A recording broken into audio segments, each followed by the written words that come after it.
Hello to absolutely everybody in the entire world. It's Obley. And today I wanted to talk about the Unholy rework. Super exciting news, and I'm so glad I can share it with everybody. I'm on the PTR here, just doing a little bit of testing to see how it is. But it is live, so make sure you get yourself on there if you do want to test it yourself.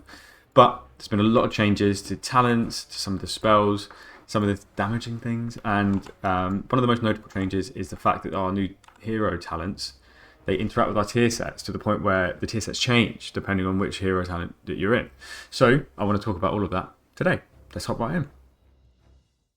So first things first, we're going to talk about Unholy. Now Unholy's had a lot of changes here. Not as many as Frost, but we'll do Frost afterwards because that's way more meat to that.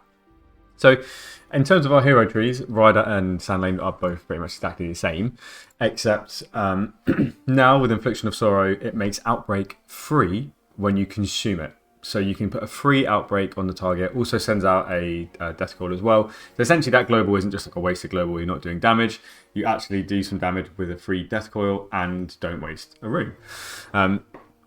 But the main bread and butter comes from how they've kind of divided the tree into more of a wound/disease, more of a disease base, and minions. So what they've tried to do that is with this new mastery. So you've got this choice node here between Grave Mastery and Plague Mastery, where the critical strike damage of diseases is increased by 25%, or critical strike damage of your minions is increased by 15%. Now, critical strike, obviously it's a stat that we don't really want, but it's not necessarily a shit stat. Like, it's only bad when you have Sudden Doom. Otherwise, it would be fine. It's actually quite good for AoE as well, because our diseases are quite like the crit element. So crit isn't all bad, it's just the worst of the three, if you could pick it, purely because it doesn't affect Sudden Doom in any way. But still, it's okay. So what they've done here is they've changed a few other talents. So we have Defile, that's been completely changed, well, Death and Decay, I suppose. They've also moved Festing Scythe further down the tree, but also they've made it an infinite buff. So when it's buffed, you don't have this silly time where you have to try and run as fast as you can to the next mob to do it. You actually have time to set up, and it doesn't waste away. So that's good. Now, next up, well, to be fair, I probably should have spoken about this first. Dark Transformation is now not an ability that you press. So if you go into something like Apocalypse, which you're going to want to do if you go Rider, Dark Transformation is replaced by Apocalypse. So it just does the ability, it pops the wounds, and empowers your minion as well. So anything that procs off of Dark Transformation would now just proc off of a Apocalypse instead. It's quite nice, I think, because then it avoids the, oh, what do we press first, this or that. Now that isn't really a question you have to ask, which is good. Now, just to reiterate, this tree everything is such a work in progress. It doesn't mean that this is going to be the build that you do, but I thought this was the one that gelled with the minions the most. However, something that is very cool is our ability All Will Serve. So obviously beforehand, it just summoned an archer that would just shoot the target, not really do a lot. But All Will Serve now has an additional sort of caveat to it as well. Blighted Arrow, where when you consume Sudden Doom, your Death Call commands the archer to fire a Blighted Arrow. Epidemic, when you cast that, basically gives the minion trick shots and will just spam it between a few. So that's really good, because Blighted Arrow actually does a good amount of damage as well. So this is nice. This might be a must pick in minion builds. But something I think is really, really nice is the fact that Clawing Shadows is essentially baseline. If you pick it, you don't have to choose between Plaguebringer and Clawing Shadows now. That's really good, because Clawing Shadows is such a hard-hitting ability. It's nice to know that you can bake it into your kit if you want to. So let's whip back to the Death and Decay choice node here as well. So this is a new one. We have either Defile, which works the way that it worked before, or you have Desecrate. So Desecrate is a new ability which consumes your Death and Decay and crushes your enemy within, dealing 150% of its remaining damage instantly and applying 2 wounds. Now, grants you the benefits of standing in Death and Decay. For maximum damage out of the damage component, you would just consume it straight away and just take the 5 seconds of Death and Decay, because essentially when you consume it, it gives you the added effect of walking away from your Death and Decay, which is basically the Cleaving Strikes here. Cleaving Strikes now is completely, well, not completely reworked, but it's just different. It only actually affects Clawing Shadow / Scourge Strike. It doesn't affect Obliterate anymore in Frost. But when leaving your Death and Decay, you retain its bonus for 4 seconds. Essentially, with Desecrate, it's the same thing. Even it doesn't refresh it or you double. I think it maxes out at 12 seconds if you were to just do it off the bat, which is still good, I suppose. It just means you can just pop it, consume it, and then just run away and do whatever you need to. That's a nice quality of life, but damage-wise, damage is not that good. It's free, which is nice. It doesn't cost you anything to do this, but the damage proportion is a little bit lackluster. I mean, time will tell if it scales very well. But applying the 2 wounds is a really nice touch too, so that's good. Also, another thing quite cool with Death and Decay is in the Sand Lane tree. I think quite often in AoE you would always need to put down a new Death and Decay so that you could cleave your Infliction of Sorrow to multiple targets. Well, now you actually get a free Death and Decay when Gift of the Sand Lane ends anyway. So you can do that and it doesn't come at a cost to you, which is really good. And that's baked into the Infliction of Sorrow talent itself, where you have the free Outbreak that comes from Visceral Strength underneath, and then you have the free D&D that comes from Infliction of Sorrow. Okay, next. We have our Abomination Limb change, which is well sought after because everybody has been complaining about Abomination Limb for ages, me included. I thought it was so annoying how you couldn't choose what to grip. I was like, I'd rather just not have the grip component at all and just have like another single target grip, something like that. But it's now been changed into more of a damaging ability. So it's a AoE alternative for Raise Abomination. It's good. You would want this because it applies a lot of wounds to a lot of targets. So it's definitely a pick that you would take instead of Raise Abomination. But when it says summon a legion of clawing souls to assist you, it's the exact same animation. There's no additional pets or anything like that. It's not a minion. It's just Abomination Limb, the way that it does normal damage, the way it was before. Can't see the benefits of standing in Death and Decay, which is cool. I wouldn't say that's that important, realistically. Just means you don't have to press Death and Decay during your burst. One less button to press is always going to be nice. On top of that, it doesn't grip anymore. So it has actually taken away the grip component, so there's no longer a random AoE grip, which I think is fine. It was okay to have, but I don't think necessarily you needed it. You have 2 grips anyway. Like, just be good at your grips and you won't miss the grip element of this. So just to talk about tier sets real quick. Tier sets now change depending on what hero talent you're in. So for example, this one here, this is talking about Apocalypse because I'm in the Apocalypse spec. But if I had to guess, I would say that the Apocalypse one is better because, wait, let's get that back up.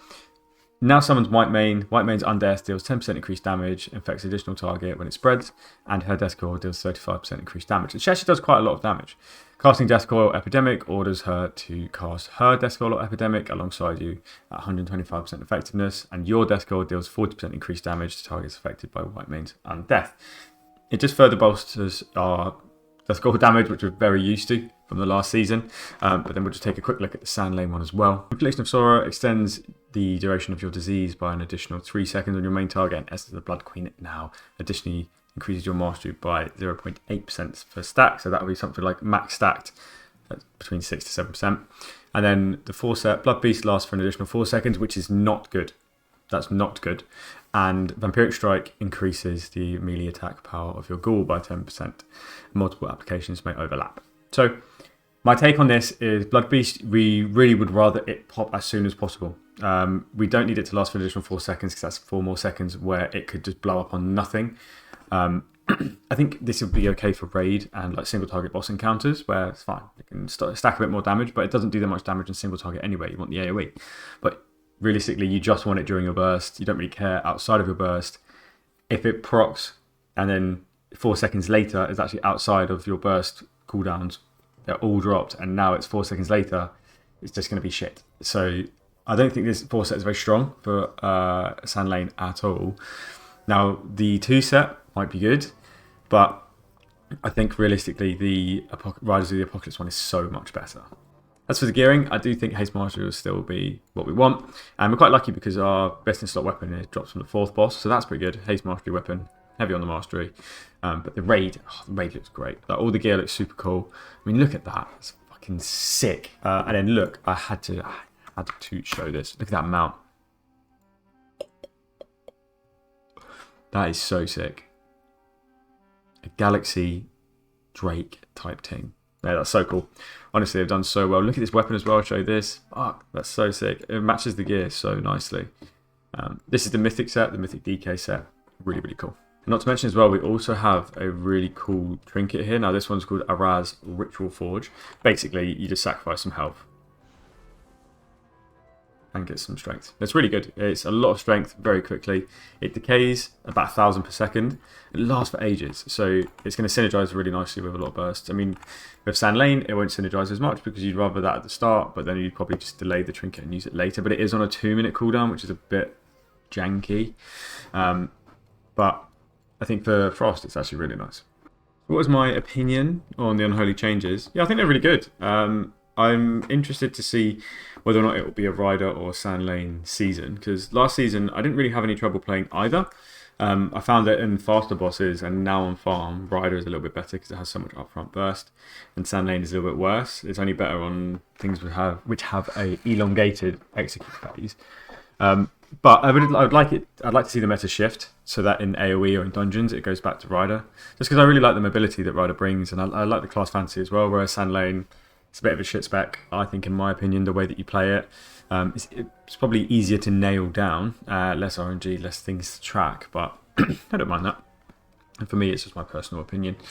In terms of some of the talent changes, I think the Death and Decay one is really interesting. I can't wait to try that out. And I would be definitely interested to have more of a minion focused and see if Blizzard kind of try and make it so that minions are single target, diseases are AoE. That's kind of how it seems. But yeah, as for Unholy, I think it's good changes. We'll find out how they resonate with the raid, because I think at the end of the day, we have to see which raid encounters make the changes work and which ones don't. So for example, if the timings are now shit or you can never get your burst out when you want to, then there's no point buffing those bursts because they don't do anything. You know what I mean?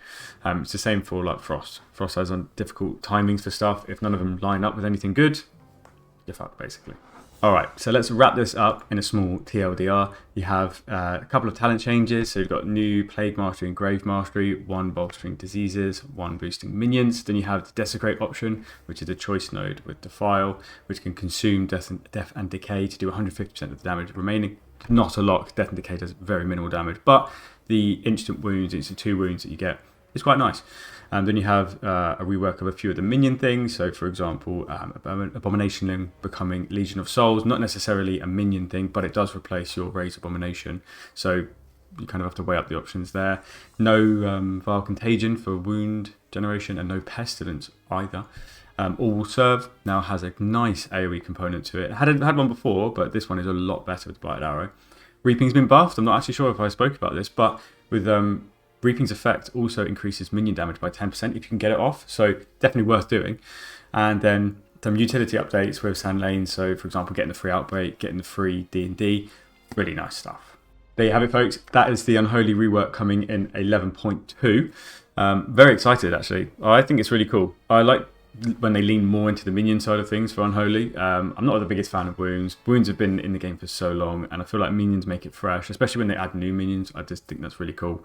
But yeah, hopefully these are good changes. I mean, the current damage tuning seems okay. I mean, I am testing out these numbers in full mythic gear, but not necessarily the best mythic gear, and we have yet to decide what the actual best gear is. I mean, I think Haste Mastery is still going to be the winner, and then the Trinket, that unused Trinket, which has a shitload of stats, that's obviously going to be the choice. And you're just going to hold that for bursts.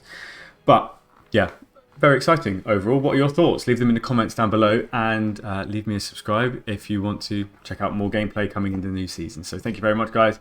Peace.